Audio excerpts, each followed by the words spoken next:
You're crazy. You're crazy, man. You're crazy. I like you, but you're crazy.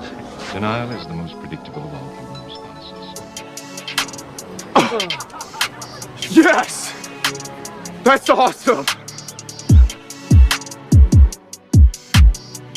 This is exactly what the nerds want. We're no longer part of the system.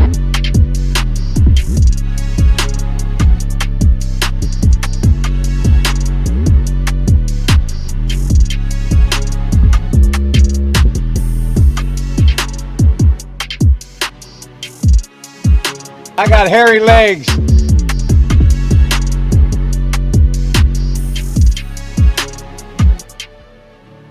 You sit on a throne of lies.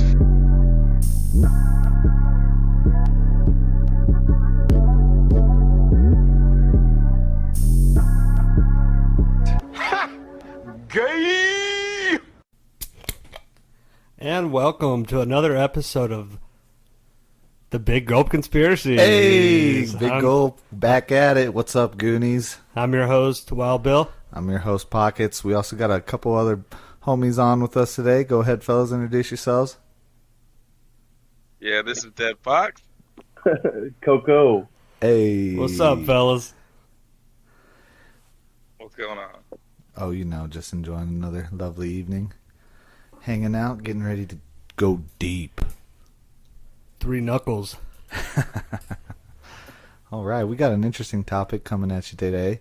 We're going to dive back into some history. We're going to look at a little bit after our last history dive.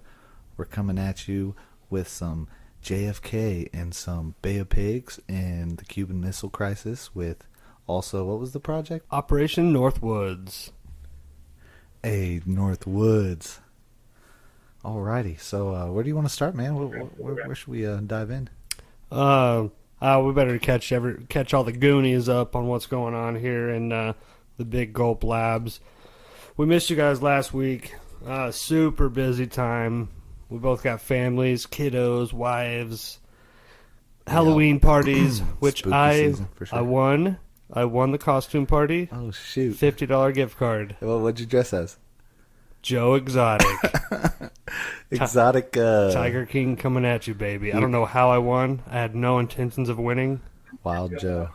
Yeah, I had to dance off to win first place because me and another dude were tied. He was dressed as a unicorn. Oh, my gosh. Gay! Yeah, well, I shouldn't say too much because I was hip thrusting into my dance moves. I was going to say, bro, you were literally dressed as a gay dude. Hey, gun-toting gay dude, okay? Yeah, he's a meth-smoking, cat-loving... fucking 19-year-old boy fucking... Yeah, you know. That's a different story, though. That's a different story for sure. Yeah, so how was your guys' Halloween? Dead Fox? Coco? It was great. Got the kiddo. He dressed as Spider-Man. Nice. Classic. And, yeah, it was a good time. Mine was kind of boring, honestly. Did a trunk or treat for some kids, and then my oldest kid was too cool to go out. So I didn't do anything. That age, huh? He's too cool now. We got one of them, yep. Yeah. He's barely 13. He wanted a costume, and he didn't even wear it the whole Halloween day. So what do we do this for? So he can play dress up in his room later. Duh. Yeah. Sending TikToks to his girlfriend. Yeah, exactly. Making them TikTok. Now the trunk or treat. This is kind of new to me. I heard it from a lot of people. It just sounds like kind of sketch, like getting the trunk or treat, bitch. I don't think anyone's saying get in the trunk. Yeah, I don't think that's how it goes at all. No, it's pretty cool, man. It kind of brings the community together. A lot safer than sending your kids off to knock on It's random way doors. safer. Gotta walk with them, man. Come on, Yeah, exactly. Well, yeah. That's cool though. yeah, It's cool. There was definitely. like a car show going on at the same time, so everyone that I was with rode in on their motorcycles. It was a good time. Oh, sweet. Nice. Very cool. Yeah, dude. So Batista. Hey, Batista. Hey. Yeah, you know. What about Batista? All right. Well, you're the Bay of Pigs sweetheart over there. Okay. Well, he was. I guess you could. It was pretty much a coup. He was implanted by the Americans. He went in. He pretty much acted like a badass, so everybody loved him. He did a 4-year stand, and then What, start killing people after that? no, not quite.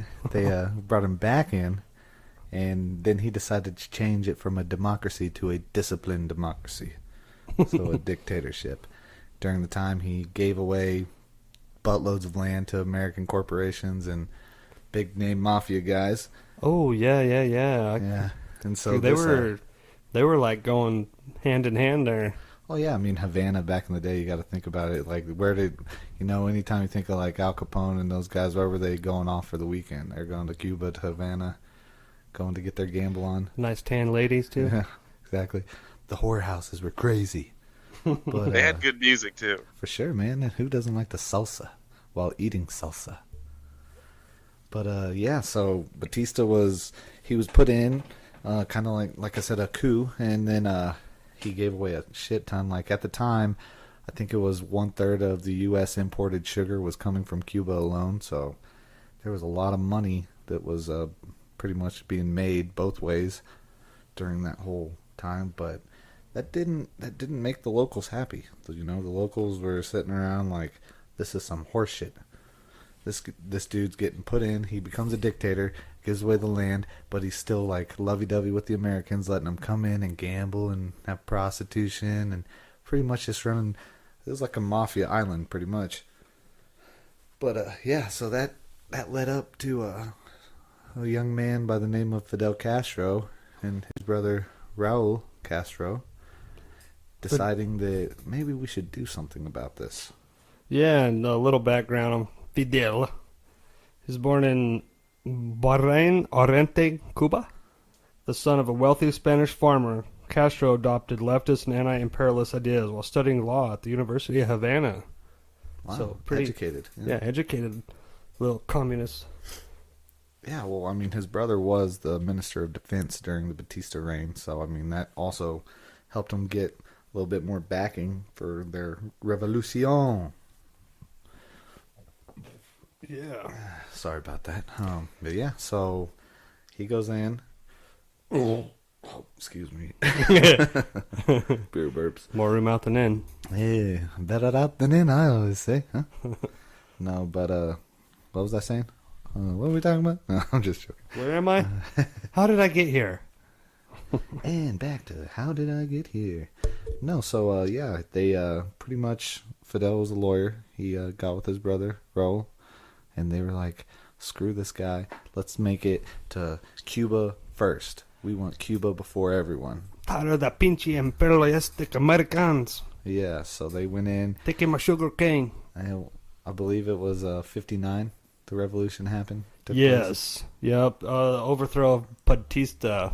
That was in 59. Yeah, and so going in, they overthrew the government. Fidel actually had another lawyer buddy who was part of the revolution, and he put him into power as the president originally. And that guy served, I believe it was like a 4-month stand, maybe a 6-month stand, before he stepped down for confrontation with Fidel. Okay.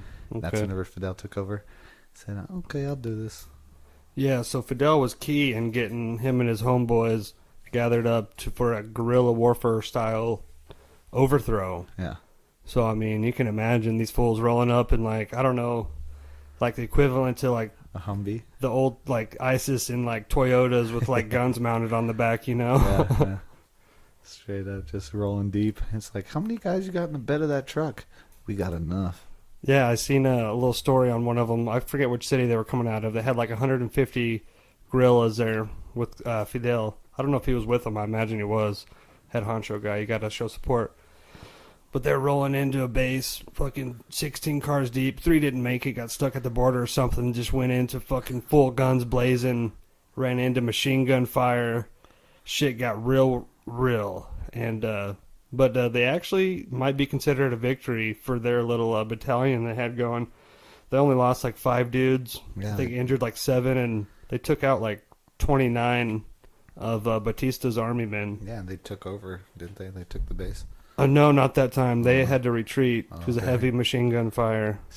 But they were making their presence known. What are you gonna do? What are you gonna do? Yeah, so that's Papa Corona. kind of where it all started off, you know. What was going on in America at this time, man? So we had Dwight D. Eisenhower in office. Five-star general. Yeah, that was in '59. He was about to be on his way out. Yeah, no, he was getting ready to say his farewell speech.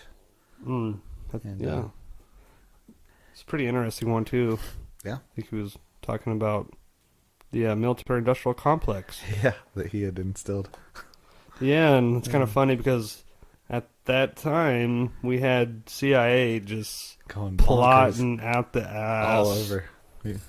We had Andy Dulles. He was the CIA director at the time. I think it was Allen. Was it Allen or Allen? Andy? I think it was Allen. Well, anyways, that guy went in and he was one of the big shot callers for multiple coups during that time. One including Guatemala, another one including Iran, where the U.S. couped and they implanted people into power. So this guy was familiar with, say, revolutions and putting people into power that he wanted. So, yeah, yep, exactly. So after Fidel overthrew Batista in '59, he immediately basically became the political power in Cuba, prime minister. And the United States was very wary of him because they were afraid that he was going to be buddy-buddy with Nikita Khrushchev of the Soviet Union. Yeah, which they were. And it makes me wonder if the Soviet Union was helping Fidel get in there and overthrow Batista. They could because we were the ones that had put Batista into power. Right. And the Soviet Union was like, fuck that. We're going to put this cat into power. That's very possible. You like vodka? It's very possible, man. You know, you never know with that. But again, it's all speculation. Yeah, drink to that. Yeah, it's true. Oh yeah, dude. So y'all got any any questions? Def Leppard over there in Coco? I really honestly don't know too much about Cuba.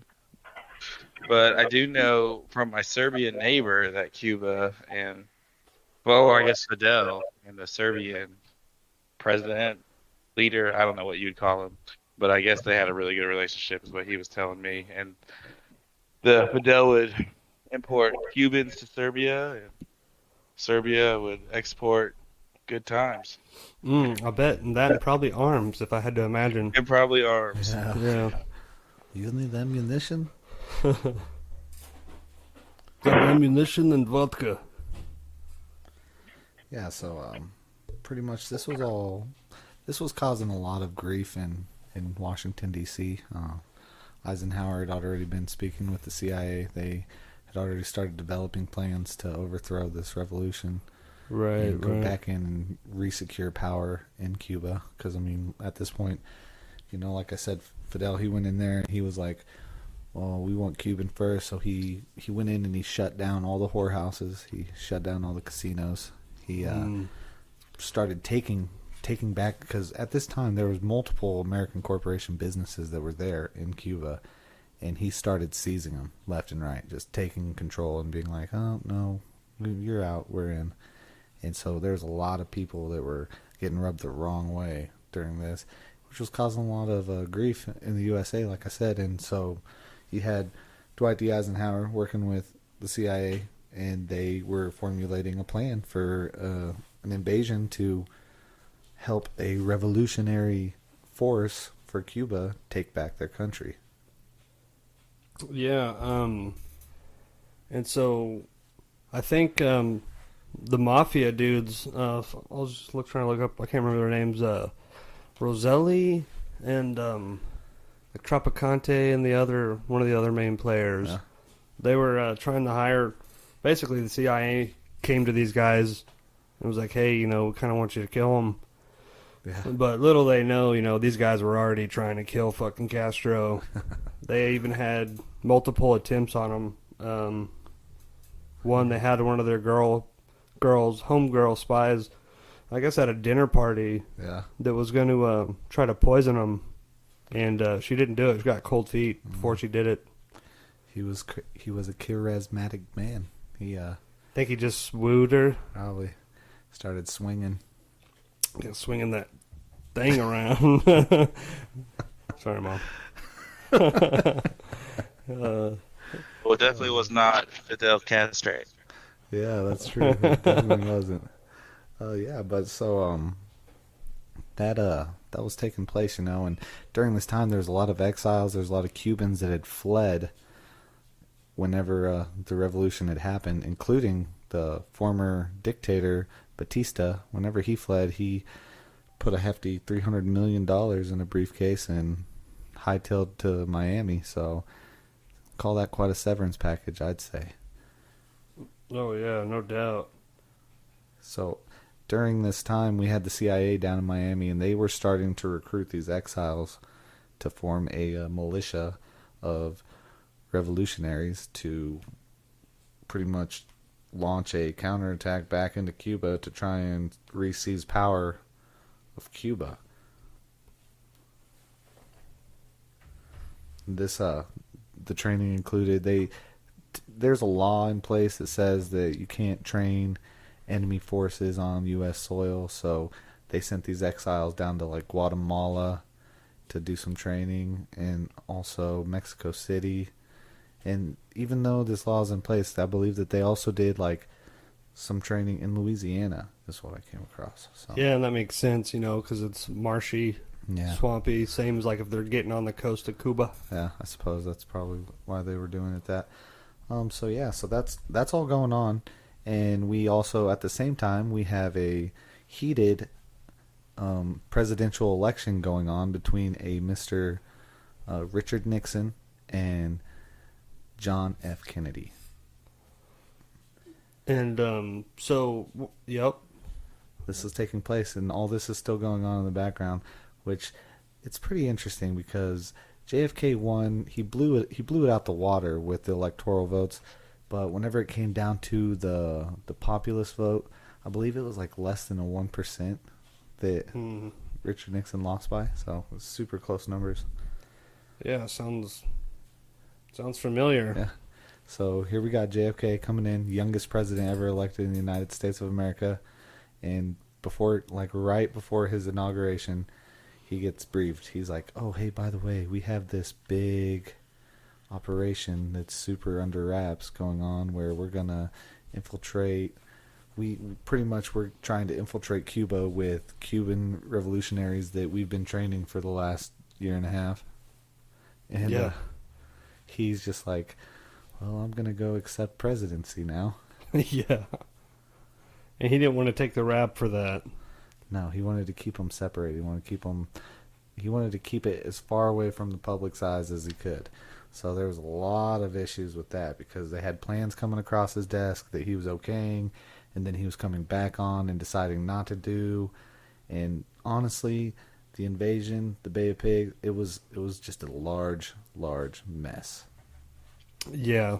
So what kind of army did they... I know they had at least 5,000 exile Cubans that had basically been thrown out. Uh-huh.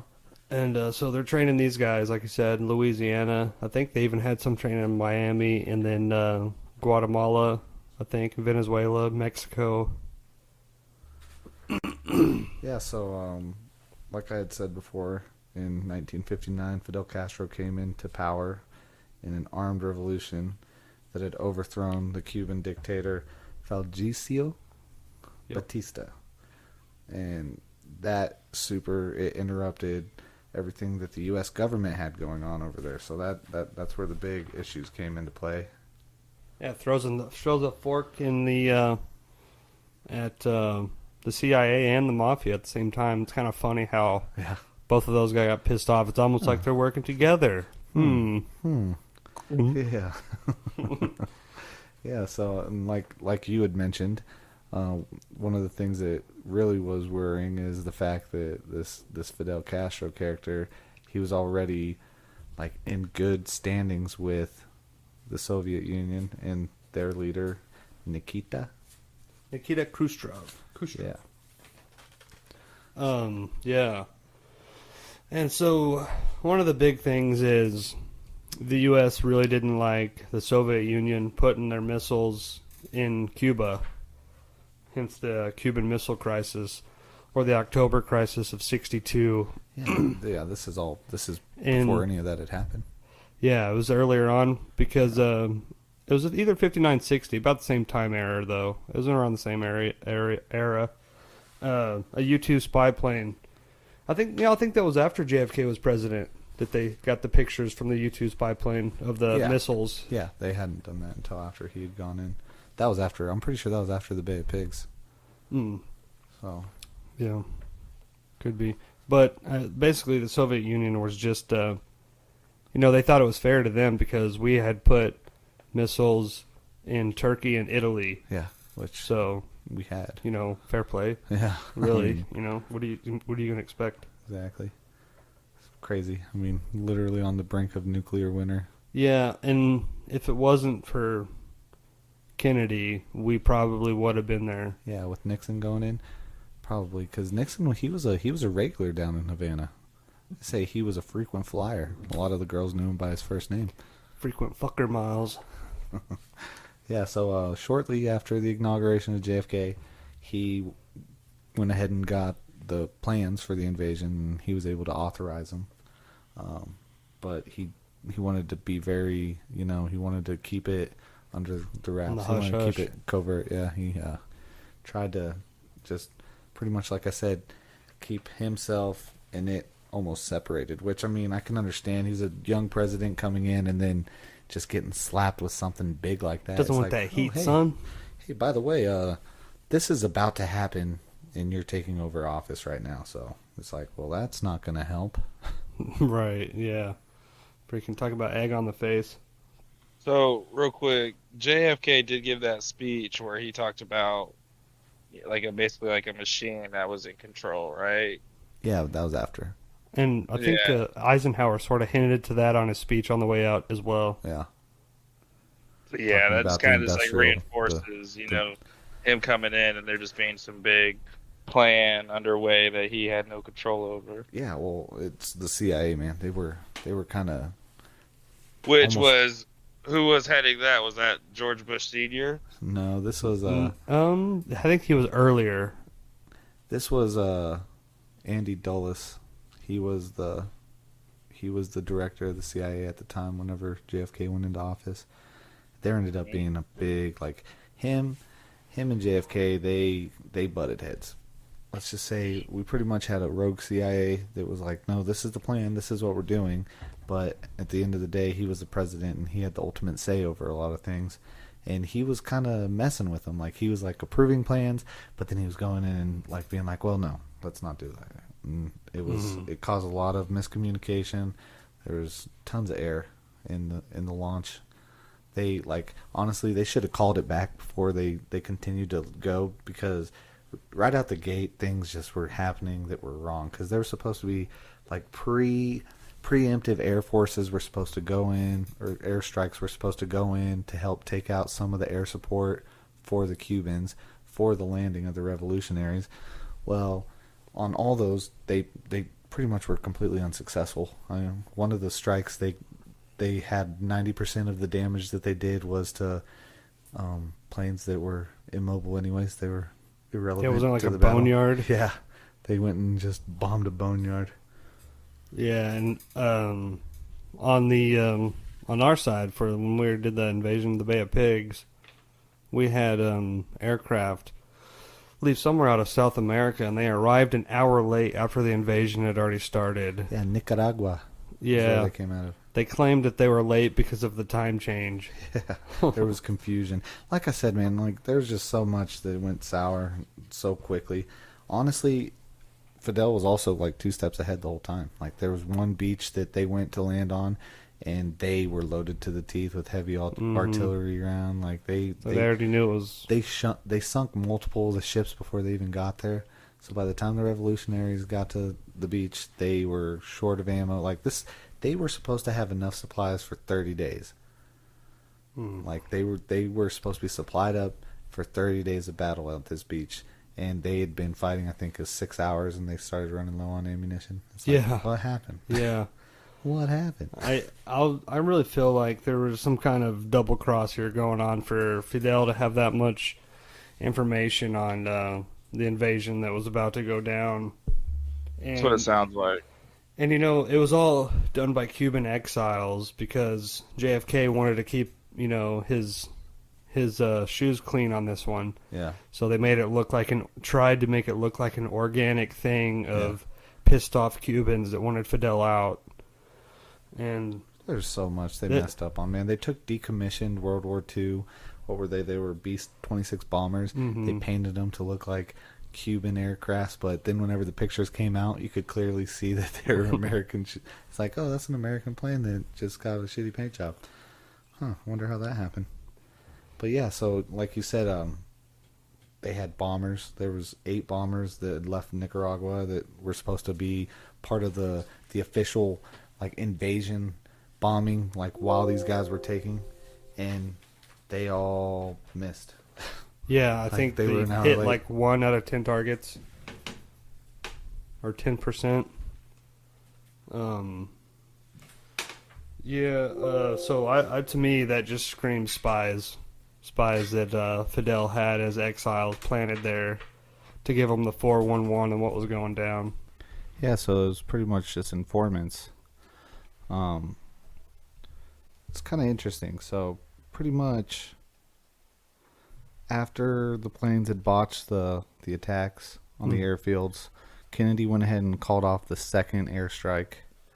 So news was breaking out, it was getting out, and pictures of this was going on. So you could clearly see, like I said, that these U.S. planes they had been recommissioned and painted to look like Cuban airships. So that pretty much thwarted it all.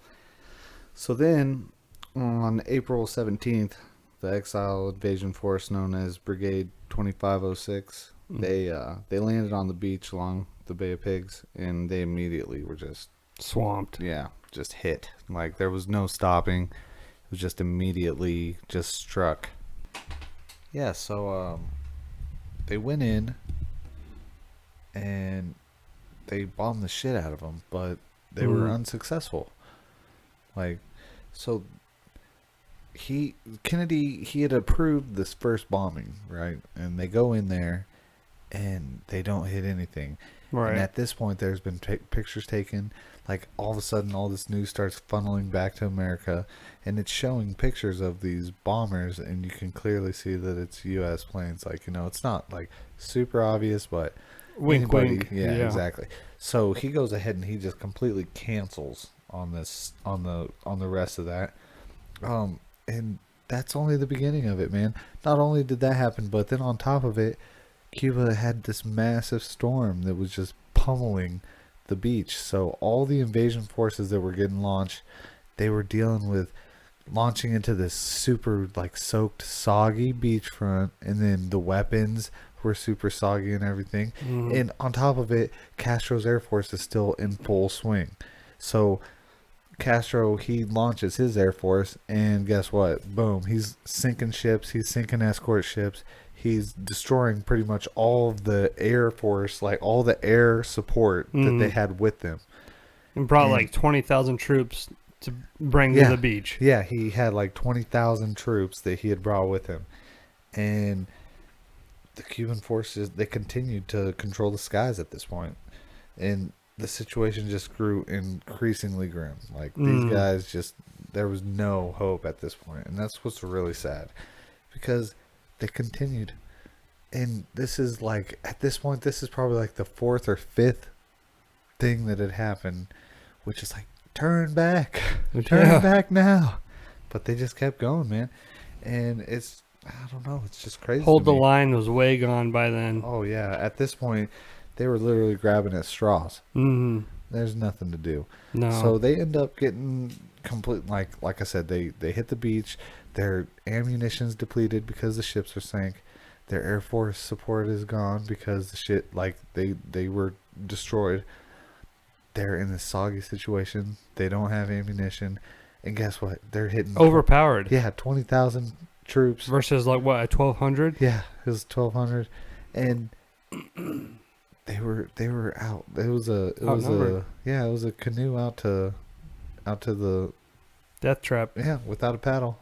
Yep. Downwind, down lake, down river. How many of them got taken? It said that there's about 1,200 of them that ended up surrendering, getting taken, captured, and then at this point, on top of the 1,200 that surrendered, there was also another 100 that were immediately killed. Executed. Probably the generals and the higher ups to make sure that they weren't going to have to deal Demoralize with it. them. Yeah, they're like, well, we're going to kill all the people of power, and you're all going to be held captive. All the Bravehearts. Yeah, exactly. So they take them. Super sad, man, because these were Cuban exiles that were fighting for their country. Yeah, these are they people, thought U.S. had their back. Yeah, these are Cubans that escaped Cuba whenever the revolution was going on. They fled to Miami, and then the CIA came in, sweet talked them, and told them, "Hey, America's got you.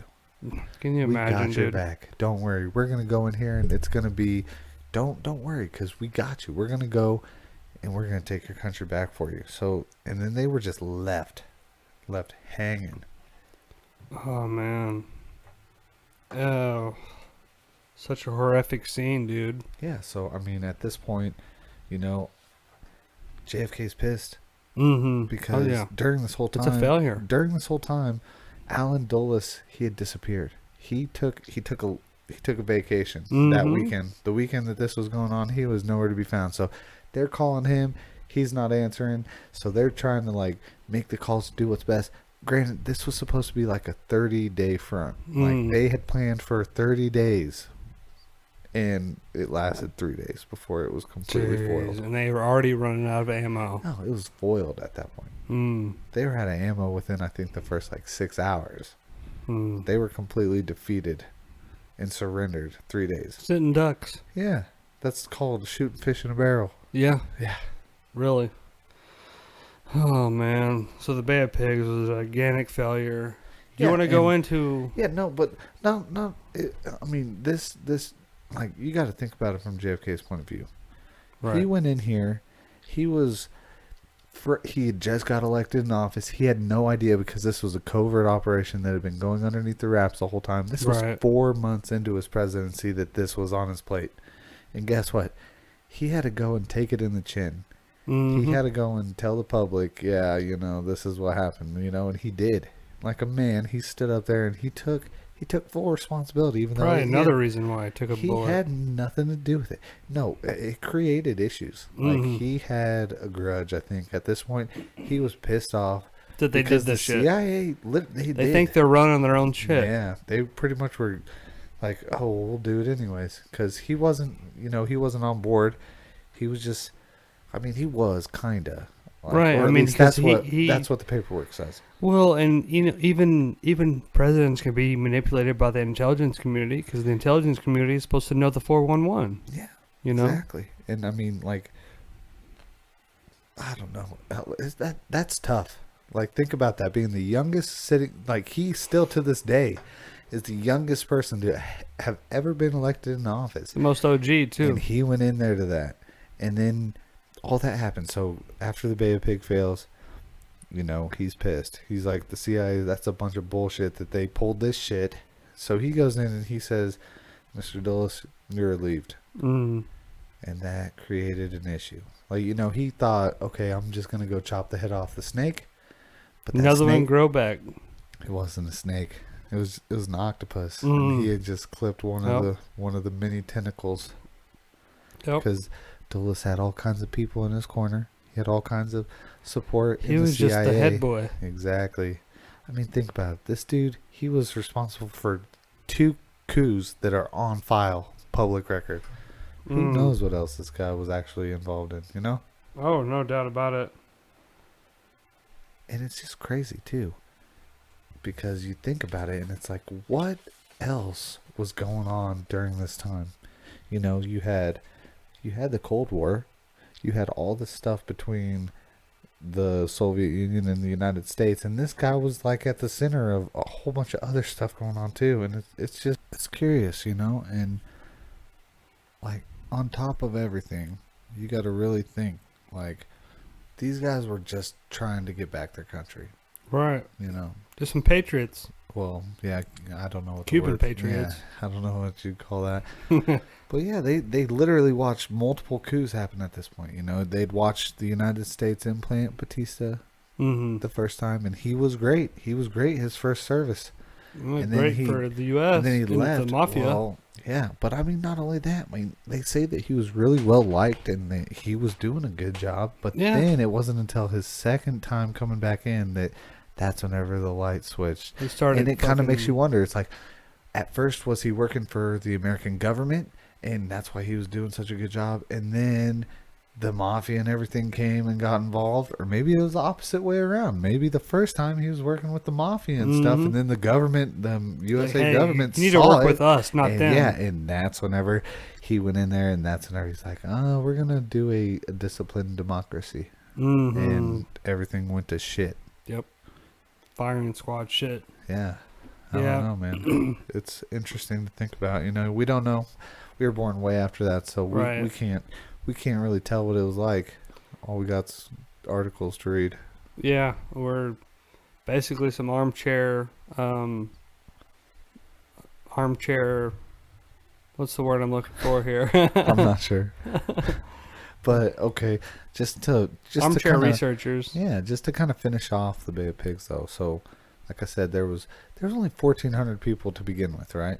They had 1,400 exiles they were sending in. Well, 5,000 total, but Bay of Pigs didn't use them all. No, because they had multiple. But yeah, so there's 5,000 total compared with the air support and all that. Yeah, 1,400 went in to the Bay of Pigs. There was probably 100 lost in the bay before they even made it to land because of the escort ships that were sunk in the air. Like they wiped out the whole entire aircraft carrier, you know. And then on top of that, there was another 100 that died whenever they were captured. So there's 1,200 exiles that surrendered and were captive, and these guys remained in captivity until after the Cold War ended. It wasn't like 3 months after the Cold War ended. It was December of '62. They finally struck a deal, and America took a L. Straight took a hard hit. L. Yeah, $53 million worth of medicine and food at the time. Yep. Was given to Cuba for the release of these 1,200 exiles they had put in that situation. Yep, just pay to play. No, but just crazy, man. Before we get into Project Northwoods, which will really mix things up here, thought it was interesting to go through some of the way CIA wanted to kill Castro. Yeah. How it was it's bonkers, dude. So the first one we'll bring up is the CIA hired Marita Lorenz, one of many. She was a call girl. One of many call girls. Yeah, one of his mistresses. He was a man. And yeah, exactly. Like to get in there, and they gave her some poison capsules to what I've seen to mix with his lotion that she was gonna rub on him. Is that what it was? Or rub them down, yeah. And she was gonna rub him down. Yeah, real she good. probably did, anyways. Yeah, I'm not with the poison though. I guess she got cold feet at the end and didn't do it. Well, one thing that I had actually seen about this one was that he knew about it. Like he literally called her out. He was like, "Today is the day you were supposed to kill me," and she was just like, "See." And see, puppy. He's like, "Well, are you?" And she was like, "No." You know what happened next. Yeah, but when you try to get PG-13 this episode. They tried a poison wetsuit. So in the middle of the whole Bay of Pigs, the whole Cuban Missile Crisis, the U.S. basically intelligence community gifted. It didn't say like from the intelligence community, but it's from like the U.S. CIA. Yeah, a U.S. wetsuit to Castro because he liked to do scuba diving and whatnot. A hobbyist. Yeah, and of course it didn't take that. You don't take gifts from your enemy like that unless you're retarded. I can't believe that they thought that would go through. Why didn't they say it was from Russia? Yeah, it was a wetsuit that was full of bacteria, skin-eating bacteria. He pulls it out. There's rusty fucking switchblades and stuff. Yeah. It's like, why are there rusty? I'm not gonna put that rusty on. Blades in this. Yeah, they're literally protruding. They tried a ball peen hypodermic syringe, I'm not sure how that would have worked. Is that like something that somebody was supposed to stick in his neck, probably, huh? I think so, or like somebody was trying to like bump into him with it on And accident. poke him with it? Yeah. And like, oh, I didn't mean to hit you with my pen. Yeah, that didn't work. And they tried an exploding cigar. This is some real 007 shit. Shoot. You're going to try and give the guy that controls the most expensive cigar market in the world. Yeah, you're going to try and give him a cigar? Everybody in the world wants Cuban cigars. Come on, man. And you're going to try to give him an American cigar? No. You want to take this from me? Yeah, not going to work. Didn't work. Yeah. They tried a contaminated cigar with poisons. Didn't work. He's got his own, like we said, we got his own supply. He doesn't need that shit. Watching him get rolled in front of him before he smokes, bro. Yeah. Like, literally, he's probably got a topless chick naked roll. girls, yeah, exactly. Yeah. Got a topless chick rolling it up right in front of him. He's like, roll it again. They tried exploding conch shells because he liked to dive for shells. And they even not painted it, but they shined it up, made it look real pretty, he would dive down and grab it. They sent their own diver down to find a really pretty one, right? They're like, hey, find the coolest looking shell you can find, and we're going to put an explosive in it. Exactly, and we're going to plant it off the coast of Cuba. The CIA knew his favorite diving spot, so they planted it there. Did not work. Could you imagine, bro, if it did, though? You'd just see, like, little fart bubbles bloop, bloop, bloop, bloop, from the explosion. Bye-bye. It's like, what happened? And not only were they trying to kill him, but they were trying to make him seem less of a man, less in power, disenfranchise him, So check this out, dude. Okay. They put Nair, the hair removal shit, in his beard cream, beard shampoo. No. Yeah. They put it to try to make his beard fucking bald out, dude. Why didn't they just send somebody to shoot him? Hell, they do it so good in the States. Shit. Yeah, exactly. Like in broad daylight in the parade. Wait, actually, you know what? I think I read something that said that there was a plan that he was supposed to be picked up and paraded in an open top vehicle. Holy shit. But the driver... What does that sound like? The driver canceled, so he ended up not going that route. And so they ended up not being able to fulfill that plan. That's because they didn't have the other routes blocked off. If they would have had the other routes blocked off, like the Queen over in London... If they would have just planned out the parade and been like, hey, it's a campaigning thing. Yeah. And the next one, they tried to aerosol spray with planes, LSD, an LSD type drug, so that he'd breathe it in while make him seem crazy. He was doing a live broadcast, so they were trying to get him to breathe this shit in. He'd start going crazy on live. We gotta discredit this guy. Let's just get him tripping on exactly camera. Like they're trying to kill him or discredit him or make him seem like a lunatic any way they could. What probably happened was everybody was tripping because it was like they probably did like some chemtrails over the town. You want some cocaine, man? Yeah. Everybody out there is just like, yes, yeah. He's all up there. The juggler, man. He's all up there talking about like unicorns and shit, and everybody's just like wide, fucking full pupiled out, blown out, just like yes. Dude, they tried slipping him a handkerchief that was full of deadly bacteria. Jeez. No go. Man, that sounds like Wuhan. Yeah, they tried to poison milkshake. So they had one of the basically kind of like a. Not a mistress, but like somebody that would work and bring them the stuff, the milkshakes. Maids. Yeah, and so they slipped her the capsules, and they froze in the freezer. And whenever she went to grab the capsules to put in the milkshake, they were frozen to the floor of the freezer. So they busted open in the freezer, and so wasn't able to use them. Bro. So yeah, it's just failed attempt after a failed attempt, bro. Didn't happen. It really makes you wonder, doesn't it? Oh, it so does, bro. He lived to a ripe old age. A 90. He died a 90-year-old bonkers, bro. His brother is still alive. Dude. And he was the one that was his right-hand man for a while. There's been a lot of conspiracy behind that, saying that he was the one who's really the shot caller.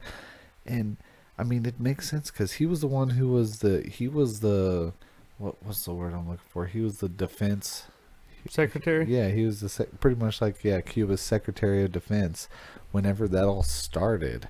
Yeah, so I mean, you had his older brother, or I'm sorry, it wasn't his older brother. It was his younger brother, right. Raul, and he was the defense administrator during Batista, and he was the inside guy for the whole entire revolution from the beginning. And that's the guy who's still around right now. And I guess they have a new president, but I guess the little brother's still kind of calling the shots. So he's getting up there in age too.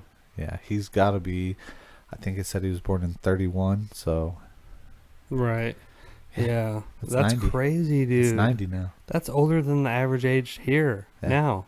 Well, I mean, think But about they're it. They were elites. cut off from the world, so Yeah. they're eating all fresh, probably all organic. Right. And so whenever the Cuban Missile Crisis came to an end, Yeah. it happened because the United States set up a blockade on Cuba. But they didn't call it a blockade because calling it a blockade or a Would mean siege like that's like would- a declaration of war. Yeah. Yeah. So what they did was they called it a quarantine. They quarantined the island.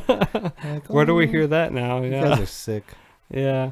So they called the quarantine, and during that time, JFK created basically a chat line with Khrushchev of Soviet Union. Yeah.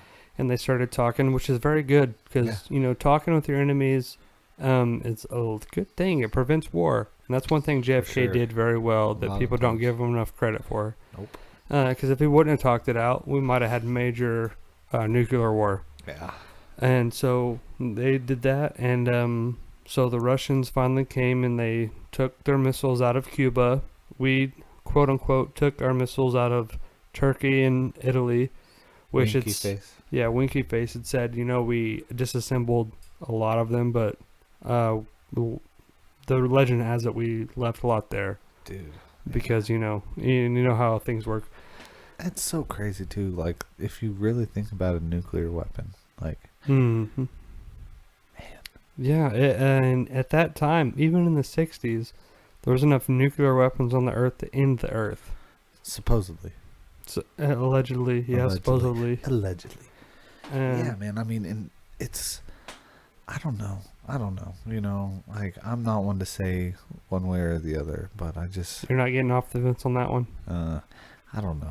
There were definitely weapons pointed at each other. For sure, they definitely had some kind of very destructive nuclear. Well, not necessarily. Well, we'd already nuclear. dropped nuclear on Hiroshima and Nagasaki, Yeah. and there's videos of that. Yeah, And there's clouds that go miles in the air, but at the same time, what is there nuclear waste? Is there nuclear fallout? I don't just know. think But about, I mean, it think seems about like how it. many, like the testing site in Arizona. Like, what is the actual radius of the nuclear radiation? on Well, a it? lot of those are underground, though. Yeah, but they tested a lot above ground too. And dude, makes you think there's uranium in the water here. Yeah, They send out that's true. newsletters about it. Yeah, I know that the town we grew up in, a lot of people died. There's a lot of cancer cases in lot. older people. A lot, yeah. So But yeah, who that's knows? a different Who show. knows? We'll have to Yeah. get Big Country on for that one because he's real big on that. I'd like to talk to him about Yeah, that. I for would sure. love to. Yep, he's a cool dude.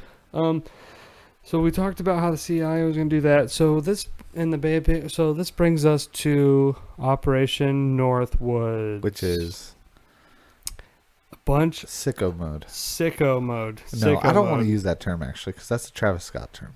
Ooh, Let's take that back. yeah. Cut. No. Cut. Erase. This No, it's basically just, it's the Joint Chiefs of Staff got together, and it was basically a bunch of madmen brainstorming on how to create a false Propaganda, flag yeah. to get the American people behind war with Cuba. hey, you know what, friends? How we gonna go to war? Just send John Kerry over there. No, he wasn't around yet. But No, I just want to know. There's a lot of oil. I want to get in there. they got a lot of sugar cane. They got the sugar cane.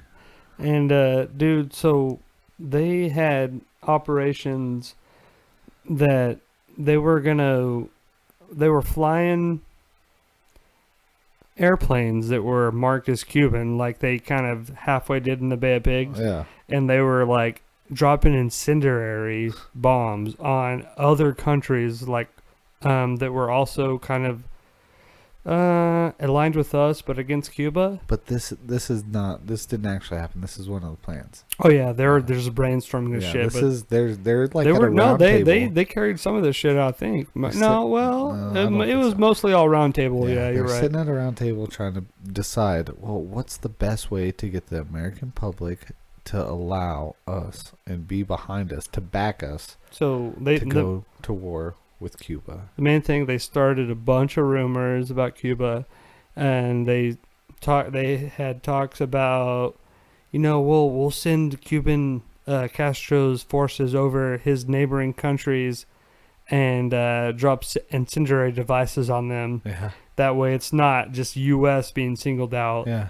to make Cuba look like they're against all these other countries and not just us. Didn't it also they had also brainstormed about potentially murdering escaping refugees that were trying to make it to Miami. They were like, well, we could just go like kill a whole bunch of Cubans in boats that are trying to escape, or we don't have to and call it necessarily kill Castro. them. We could also just like release like corpses. Yeah.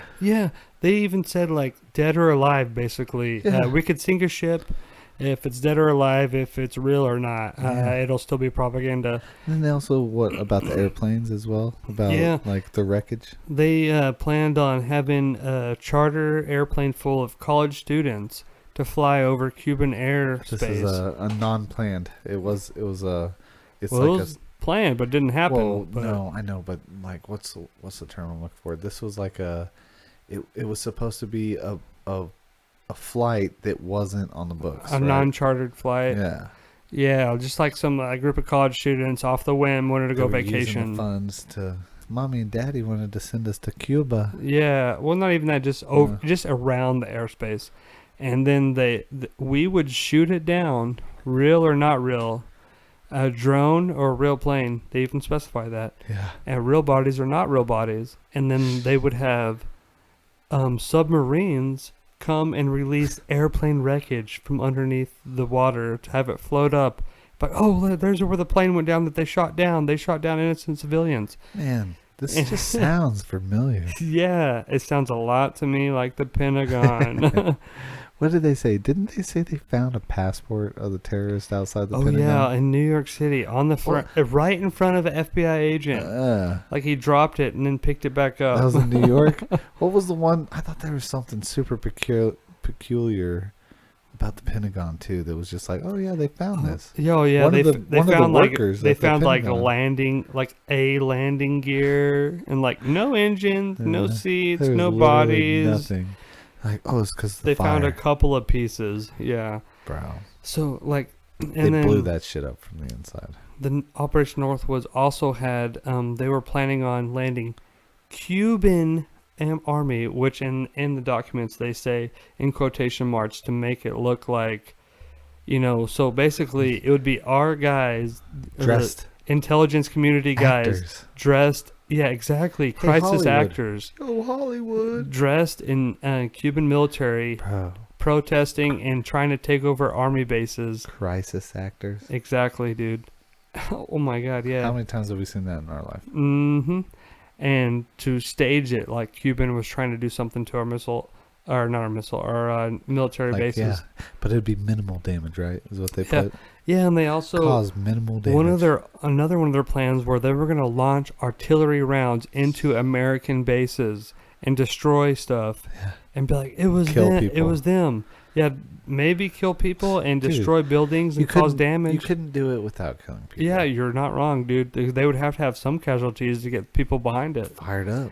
And so they're brainstorming all this shit, bro. And one of them even talks about, I'm not reading from the papers right now, and you can look it up thanks to theblackvault.com, where check it out. Many previous classified documents have been made unclassified via FOIA request. Do you know what the name of that guy who put that up is? John Greenwald. Yeah, that guy. Yeah, he's an OG, dog. We're talking thousands. Thousands, yeah. Thousands of documents. You can, I highly suggest going there and looking up. Yeah, read through some stuff because you'll learn. You will learn things that will make you sick. Cringeworthy. Yeah.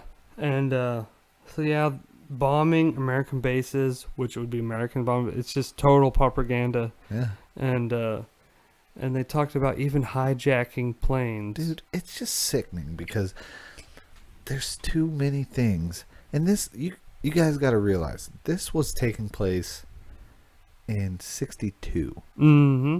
62. Here we are in 21. Yeah, we're in 21 now, but think about 9/11. 9/11 was 2001. 20 years ago. Yeah, and that was, dude, we're 60 years down the road from this. And they had this shit planned then. Yeah. 9/11 was a 40. modern... That's 4 decades later. 9/11 was a modern day Operation Northwoods. Coup. Yeah, it was to get the American people So- to go to war. If you're not with us, you're against us. Who do you think was behind? Do you think it's CIA or FBI? Behind what? Northwoods? Or 9/11? Both. Oh, well, definitely intelligence community all So the way. CIA. Yeah, CIA. Because they're not supposed to operate on domestic territory. No, that's why they're not allowed to do that. That's why they there's have the big hit between them and the FBI. Well, not only that, but they have CIA agents That are go double agents. work for the FBI. Dude, but the FBI is just right See? there too. Isn't that weird? There's literally a war inside of our government right now. Oh yeah. FBI agents are double agenting into the CIA. Mhm. CIA agents are double agenting into the FBI because they don't trust each other. Now think about that, people. This is our country we're Think talking about about. that, Yeah. people. Yes. Our country has the two strongest Intelligence government- communities. government-funded agencies, and they are at war with each other. Mostly, it's saddening because I feel like the majority of them are working in cahoots together against us.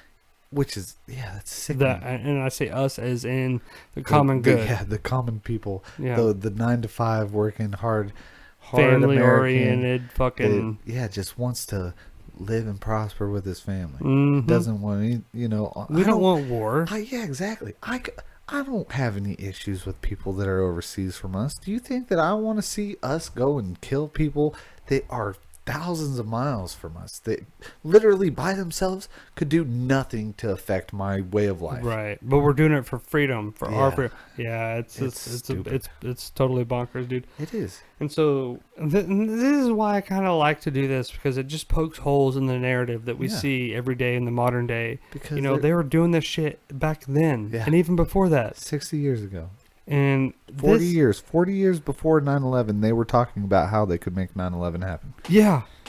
40 years, 4 decades. It's on the books. It's the FOIA. John Greenwald and the Black Vault Yeah. did the research. You He can did the look it FOIA up. request. It's It's there. there for you. Man. And so holy shit, man. That's what it is. That's where we're at, and it goes a lot back to the Frankfurt School of Thought. Yeah. Back in the 1800s, whenever they started a school over there, communist basically school, and Would a lot of our say professors. it's communism? Well, I say communism, but that's kind of a loose term. Yeah. It was basically Because The- it's more. It's control. It's yeah, it's more than communism, because communism is control of everybody. This is like a shadow step. This is like the darkness. Well, behind that's it. what communism. In order to take us over, they had to take over academia, Yeah. and that's what the Frankfurt School of Thought was. So they take all Which these is professors over there. Rockefellers. Yep, and they teach them basically, the state knows better than the individual. The individual cannot make decisions for themselves. And that's why we see indoctrination in all the major campuses across America. Exactly. today. The Rockefeller Foundation funded almost all, I'm going to say over 80% of all the universities in the United States. And so it starts off like that. And then after a while, you get so used to getting this money to fund your school that when they stop, you're like, oh, well, we can't continue unless you give us this money. And then So, they say, bend the knee. we'll give you this money, but you have to take this, you have to teach this, you have to take this out, you have to teach Jesus was a socialist, you have to teach that individuals are basically morons, and that the group, government, state knows what's right. The state can control you. The individual has no longer the capability of making decisions for themselves Or their family. And so that's where we get this whole from the top, bottom down. Dang. It started a long fucking time ago. Yeah, bro, but it's probably even further than that. I mean, think about Think about whenever Jesus was here and he was walking. Think about the Roman Empire. You don't think that They took him weren't in and then controlling? tried to control it. Exactly. Like, think about the Roman Catholic Church. Mm-hmm. Like, what did they do in the Crusades? They went around and they collected any writings, all the writings that had anything to do with The Jesus. Council of 300. Literally, the only reason why that we have we're to the point where we're, think about the Dead Sea Scrolls. Those came along and they were like the, hey, by the way, because they missed them. Yep. The Roman Catholic Church missed it. And They buried that. Well, thankfully. yeah, it's fate. It's God. You Yeah. know? Yep. Him I being believe that. like, no, We're going to give it to this is what somebody it to is. hide this shit so that it'll be discovered later. Exactly. Because they're going to try and bury everything, but my word is the word. Mm. Yep. Yeah, dude. So That's heavy. that is heavy, dude. That's heavy stuff, man. And don't lose hope though. What's the hope in this? We have hope Always. You can't lose your hope. You can't lose your faith. because once you do, they win. Exactly. You give them that. You give them your loose. What are you? You're nothing but an animaton for them. You're just a cog in the machine. And don't forget. Yep. And I'm not talking anything against being a cog in the machine because the way society is today, we have to be. In order to survive, like, it is really, you can, but for an average person like you or me, we have to somewhat function in the machine in order to survive. Yeah, I mean, we got to make a living. We got to put food on the table. Exactly. And that's why I fathers suggest of 3, we can't just not. And I suggest, they say being a prepper is, you're just scared and conspiracy. Yeah, it's crazy. You're conspiratorial crazy. Yeah, but being ready, there's nothing wrong with having extra water, extra food. I mean, you don't got to get excessive. Rotate your shelves. Yeah. 3, what would you say, 3 months? At least. There's nothing wrong with having 3 months worth of food and water in your home. Have bullets to defend yourself and to hunt small game. Don't be afraid big game, small game. And that's another thing about this is like, people always try to portray like conspiracy theorists as like these antisocial lunatics. Mm-hmm. That's not what it is at No, all. we're Because totally social. If you go out there and you talk to anybody in the world today, most people have the same today, family values. Yeah, and you know what? They're probably a little weary as well. Mm-hmm. The thing is they just don't have the time or the patience to go and do a little. And a deep lot of dive it in- is in cognizant research. dissonance. Yeah. A lot of people are scared to believe what's going on. And I get it. It's scary. Once you can see, it's hard to unsee. It really is. A lot of people would rather just not see to begin with. To stay plugged in. Yep. And my heart goes out to everybody. And with that, I think we're gonna tie a nice bow on this for the conclusion. Just stay safe, everybody, and listen to your gut. Yeah. And follow, your intuition, because it's there for a reason. Just before we completely close out, like, I think that we should mention that you need to have the best intention for yourself. Mm-hmm. You can't go like, I'm not knocking it. I'm just saying that us as people, like, it's okay to look out for yourself and the people you love, okay? Right. And there's nothing wrong with making connections in a community. Right. Because at the end of the day, that's all we have. Yeah. Like, how do you think civilization got to where it is? It's not by the individual. It's by the community. Right. So don't be afraid. Like, and that's why I mentioned that earlier too. Again, like, people think like, oh yeah, the conspiracy person is just no, that's not what it is. The conspiracy person is just somebody who's got a little bit opener eyes than the other person. Like, we see past the bullshit. We see what, like, is actually going on, and we're like, you know what? Maybe I don't want to be completely reliant on this. Right. I don't want to be completely reliant on going to the store every day. Exactly. And I understand, sometimes funds are tight for some people. We get it. You get to the point to where, sometimes that's the only option. But you know what? If that's the option, then maybe change things up. Figure out how to grow a garden. Yeah, exactly. how to self-sustain. That's definitely great. Get some chickens. People always called my dad a crazy man because he was ahead of his game. He was ahead of his time. He definitely I don't know. It's here we are. It's tough. It's tough we're seeing dealing the with way the it. world is. It and is. seeing how it was 5 years ago. But we got hope. Yeah. We got tons of hope, For guys. sure, man. Y'all out there I listening. keep my chin high. Keep your chin high. Exactly. Hey, sorry. We got a little bit heavy, a little bit deep on this last half of this episode. Yeah, don't get down because No, at the end, we're going to win. And the reason why it's so tough right now, that it seems so tough, is because the evil one that lurks, he knows his time is limited. Yeah. And that's why he's lashing out. You can't forget either that light always prevails over darkness. Good will always prevail over evil. If there's a light, it will always prevail over the darkness. Amen, brother. Hey, thanks for joining us, y'all. It's been grand. Hey, and don't forget, stay true, Goonies. Catch you next time. I've been Wild Bill. I'm your host, Pockets. Peace. What? You just took one in the jugular, man. And? Oh, man. Talk radio? Yes, talk radio. So boring, man. Okay. You shut your mouth.